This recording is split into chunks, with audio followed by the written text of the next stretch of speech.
Желі жұлдызына айналған Жозефина лақап атымен танылған Жұлдыз Жаумбаева ер азаматтардан көңілі қалғанын айтты. Өнер иесі «Қораға кірдік» картинасында басты рөлді сомдап актрисалық қабілетін шыңдады. Айтуынша кейіпкердің тағдыры өзінікімен ұқсас болып шыққан. 2022 жылы жігітіммен сәтсіз қарым-қатынас болған. Бірақ ол оқиға маған сабақ болып мойымадым. Ақшалай 2 миллион, заттай 1 миллионға қарызға кіргізіп кетті.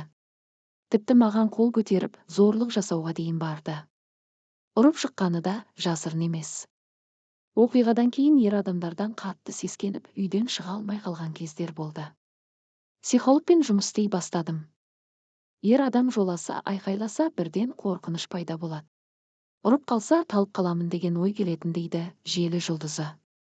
Сонымен қатар блогер қыздарға кеңес айтып пысық болуға үндеді. Қазақ қыздары жоқ жерде ұялып жабылып қалады. Бұл дұрыс емес.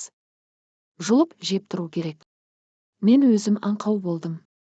Зорлық-зомбылыққа ұшырап жатқанда айқайлау ұят емес. Жалпы ұят дегенді ұмыту керек.